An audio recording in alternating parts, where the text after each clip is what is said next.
Abadde omwami wa Kabaka atwala essaza ly'e Kyaggwe, Ssekibobo III Elijah Boogere Lubanga Mulembya awaddeyo woofiisi eri munne amudidde mu bigere Vincent Matovu Bintu Bizibu.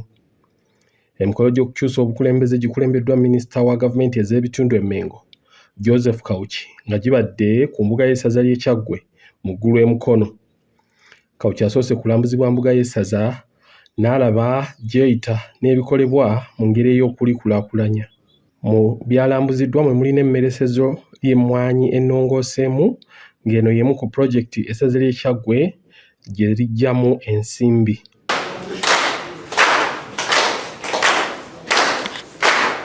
Ssekibobo awummudde yeebazizza Kabaka olw'okumulengera n'amuwa amulamulireko okusooka eggombolola ya Nanfumbambi Ntenjeru nga Ssaabaddu gye yamala emyaka 5, ate n'amusuumusa n'afuuka Ssekibobo nabo obuvunaanyizibwa bwakulunguddeko ebbanga lya myaka 5 bweddu.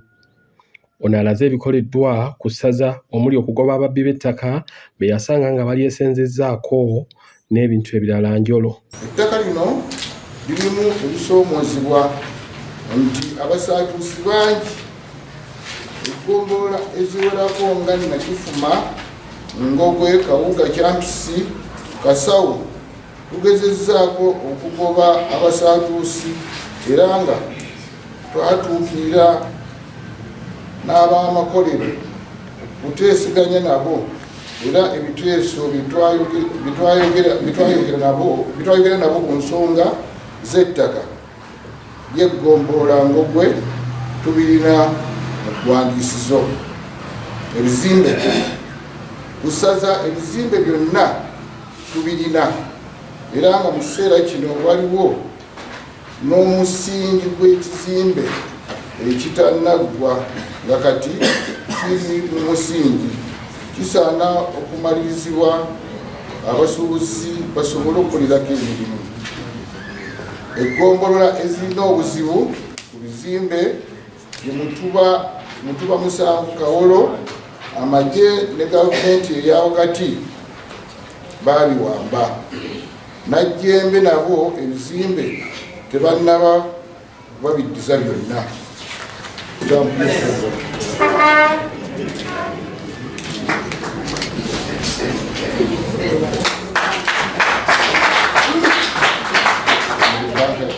Banka yaffe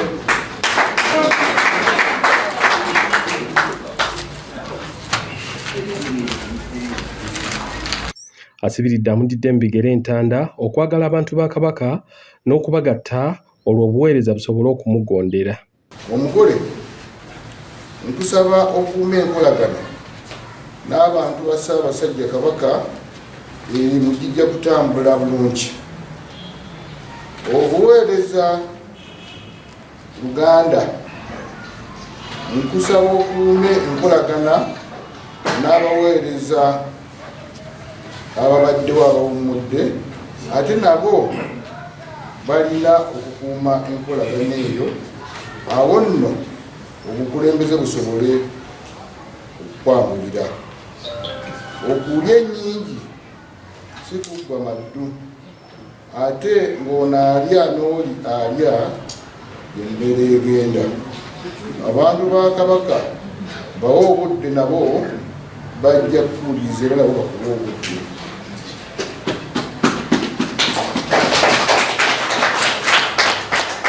Nkwagaliza obuweereza obulungi ate obujjudde ebibala n'emikisa gy'abajjajjaabo. Ndi mweteefuteefu wamu n'abamyuka bange okukuwa amagezi wamu ne bannange betubadde tutambula nabo obudde bwonna oluggi luggule onoobanga otwetaaze.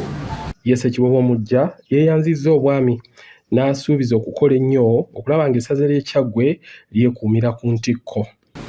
Nina essanyu lingi olunaku olwaleero okuba wano nga nkwasibwa ofiisi ey'obukulembeze obw'essaza Kyaggwe.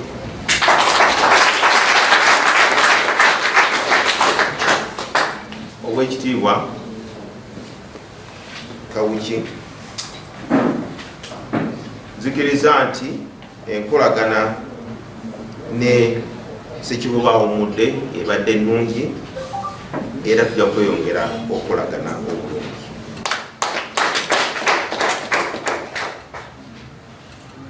Obuweereza buno Obwakabaka buweereza bwa kwewaayo.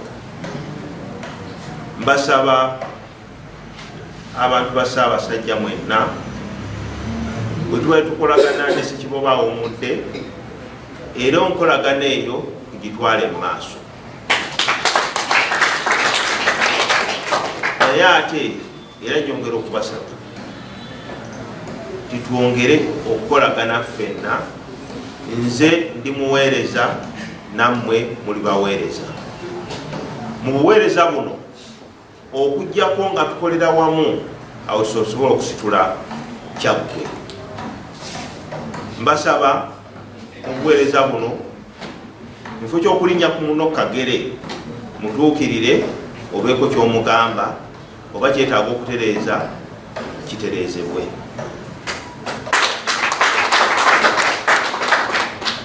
Kamalirize okwogera kwange ssebo Oweekitiibwa Kawuki nga neebaza mu ngeri y'enjawulo Ssaabasajja Kabaka okusiima n'anzija ku mutendera ogw'obukulembeze bw'okugombolola ate n'ansumusa n'antuusa ku mutendera ogw'essaza. Weyama obuweereza obulungi, obuweereza obw'okwongera okugatta abantu, obuweereza obwawamu. Era mbasuubiza nti Kyaggwe ajja kusigalayo mutima.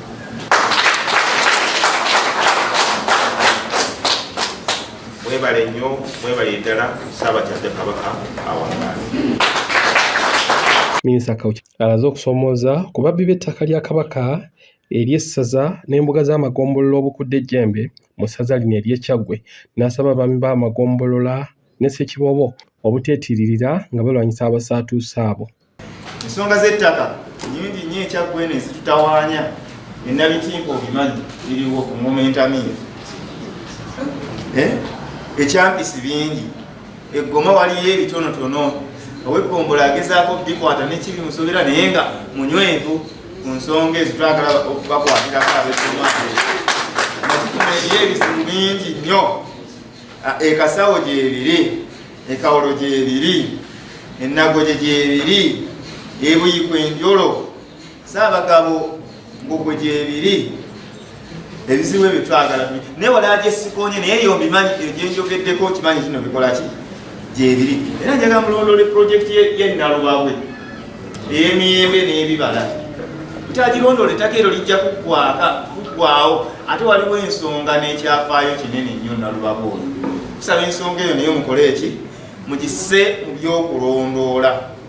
Ettaka ly'ebitawuluzi bitirivu mumanyi Kyaggwe y'essaza erisingamu ettaka ly'Obwakabaka erisingamu ettaka lya mayiro 305 Uganda yonna mu 18. Naye esinga omugano eriyo ebizibu bingi n'ebyebitawuluzi. Mbasaba mulondole ebitawuluzi ntenjeru batandiseeko lye abantu ababagezaako okulyezza temuganya abantu n'abamu ku bo baami baffe abamu baweerezaako abalala beekobaana. Temuganya abantu bawandiika baluwa na bulagaano ettaka lyaki ly'Obwakabaka. Enteekateeka z'enkulaakulana mbasaba naddala wano ku mbuga nga bwe nabawandiikira mu baluwa mutambulire wamu ne Namulondo Investments Limited. Kuba embuga eno eri mu kibuga yeetaaga okukulaakulanyizibwa naye nga tukulaakulanya mu nteekateeka y'Obwakabaka. Ne bannamulondo nabawandiikidde ne mbagamba bonna emutuukira ne mukongona abakulira oluggi nteekateeka zaawo bakimanyi bulungi ddala. Ono akwasizza Ssekibobo ekisumuluzo ky'emmotoka gy'abadde avuga ey'Obwakabaka ey'essaza n'agamba nti Kabaka asiimye agitwale efuuke ye ey'obwannannyini ng'akasiimo olw'obuweereza bw'abadde nabwo obulungi ate obujjuddemu ebibala. Ekisooka bantumye mukwasa ebbaluwa eno. Ekyokubiri ne bantuma Kabaka yasiimye emmotoka gy'abadde akozesa emirimu gya Ssekibobo nti mukwase.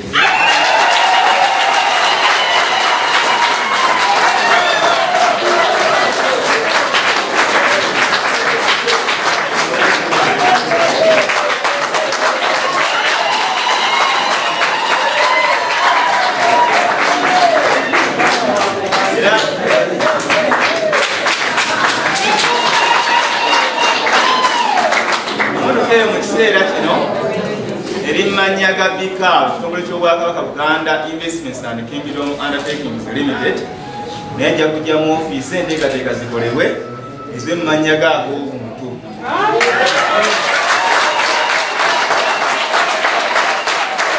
Lw'abakulembeze abavudde mu gavumenti eya wakati, omubaka wa paalamenti owa Lugazi Municipal Stephen Sserubula Kinaalwa asimbye Kabaka olw'okuwa abantu b'omukisa okumulamulirako ate n'asiima n'ekikoleddwa eky'okukyusa obukulembeze mu mirembe. Leero tubadde ba mukisa okubeerawo nga tulaba okukyusibwa kwa bukulembeze bw'essaza ly'e Kyaggwe, Ssekiboobo omukadde oba omuwummuze ow'ekitiibwa omukulu Mulembya Boogere Elijah ng'ate akwasa entebe Ssekiboobo omujja omukulu Matovu Vincent. Omukolo guno gukulembeddwamu minisita ow'ekitiibwa Joseph Kawuki. Ffenno nga bannakyaggwe twagala okwongera okwebaza Ssaabasajja Kabaka olw'okulengeranga abantu abakozi. Emirimu gya mukadde waffe Mulembya gibadde mirungi nnyo, ate n'egya mukadde waffe ono Matovu ow'Engabi tusuubira nti kigenda kuba mirungi nnyo. N'olwekyo ffe nga bannakyaggwe tuli okuweereza Bwakabaka. Era enkolagana wakati waffe bannabyabufuzi n'obukulembeze bwa Ssaabasajja Kabaka oba n'Obwakabaka bwa Buganda ejja kusigala nga nnambulukufu nnyo. Twagala okwebaza minisita bw'ayogedde n'atwebaza nti tukoze ebintu bingi nnyo ng'essaza ly'e Kyaggwe, era tugenda kwongera okubikola kubanga tulina okuweereza Obwakabaka.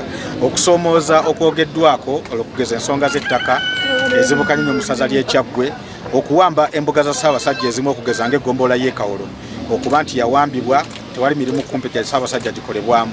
Ebyo byonna byogeddwa era twagala okwongera okusaawa omutima tugenda kubitereeza. Sserubula ayanukudde ku kya minisita Kawuki kyamutumye okutwala ekiteeso mu paalamenti ekibanja Federo, n'agamba nti omulimu guno agenda kukunga bakabaka banne basobole okugutuukiriza.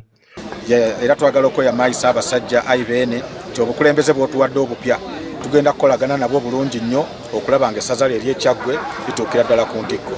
Ow'ekitiibwa Kayuki ensonga tagirumyemu, ensonga ya Federo, era n'antuma Bukolokolo.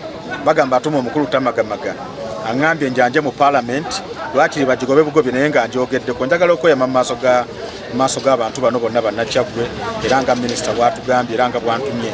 Ensonga eno nja kujanja mu paalamenti, nja kwebuuza ku bannange tubage ekiwandiiko ensonga ya Federo tugitwale mu paalamenti era mujja kugiwulira, era nga minisita bw'atugambye nti ayagala tujanje tumanye nti gundi yagiwagira gundi yagiwakanya. Njagala okweyama mu maaso ga Ssaabasajja Kabaka mu maaso g'Obwakabaka bwa Buganda n'essaza ly'e Kyaggwe nti ensonga eyo tujja kujanjula mu paalamenti, ensonga ya Federo kubanga ze zimu ku nsonga ezisinga okugulumbya Buganda omutwe. Omumyuka wa Ssekiboobo asooka Moses Ssenyonjo yeeyanzizza obwami Kabaka bwamuwadde ne yeeyama obutatiirira Ssaabasajja. Nja otwala omukisa guno kusooka byonna okweyanza Maaso Moogi olw'okuba nti yannengera omulundi ogusooka nampa okumukulembererako essaza lye ery'e Kyaggwe ng'omukiise w'abantu be abawangalira mu Kyaggwe mu lukiiko olukulu olwa Buganda. Naye n'atakoma okwo Maaso Moogi era nannengera ku luno juzi nannonda era omukulembererako essaza lye ery'e Kyaggwe nga Ssekiboobo amyuka Ssekiboobo asooka. Neeyanziza nnyo neeyanzege ayi beene mpera nti nja kuba muwulize eri Namulondo, nja kuba muwulize eri Katikkiro wa Buganda, nja kuba muwulize eri baminisita ba Buganda naddala oyo atwala gavumenti ez'ebitundu wangaala Ssaabasajja Kabaka. Do you have a business trip, a study tour, a vacation or intentions of enjoying the unique tourism sites? We introduce to you Buvuma Palm Resort in Buvuma Islands, a unique place to be for all your accommodation needs with spacious cottages, well suited in a good environment, overlooking a serene ecosystem with a rare view of Lake Victoria right from your bedroom.